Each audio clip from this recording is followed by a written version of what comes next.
April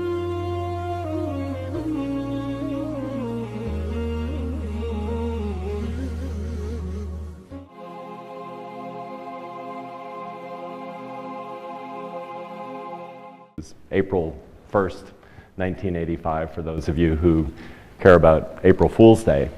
I came from a 6-year stint on Wall Street, and I had no significant portfolio management experience.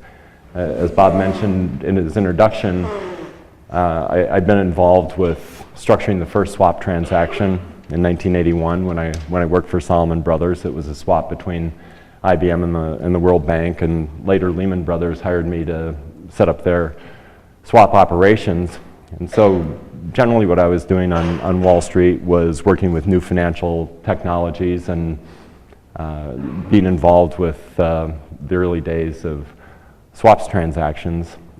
It was a much smaller market then. It wasn't hundreds of trillions. And it was a much less efficient market then, so the trades were incredibly profitable. Commodity swaps today trade on razor thin margins and tend not to be anywhere near as profitable as they were when the markets were much less efficient. How did I end up at Yale? Well, one of my dissertation advisors called me and said they needed somebody to manage the portfolio. And after coming to New Haven and talking to him about the job, I realized that my heart wasn't in Wall Street. My heart was in the world of education, and at Yale in particular, so I came up here amazed that I was responsible as chief investment officer for this portfolio that was less than $1 billion but close to $1 billion. And the first thing I did was I looked around to see what other people were doing. That seemed like a sensible way to approach the portfolio management problem. There must be some smart people at Harvard or Princeton or Stanford putting together portfolios that make sense for endowed institutions.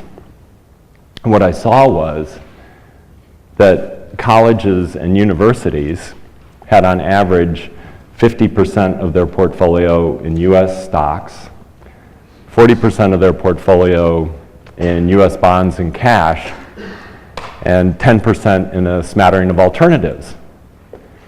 Even though I had no direct portfolio management experience, I had studied at Yale, and Jim Tobin and Bill Brainerd were my dissertation advisors, and I understood some of the basic principles of corporate finance.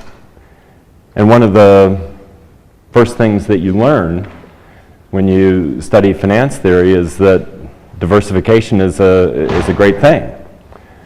Jim Tobin won the Nobel Prize in part for his work related to the subject of diversification.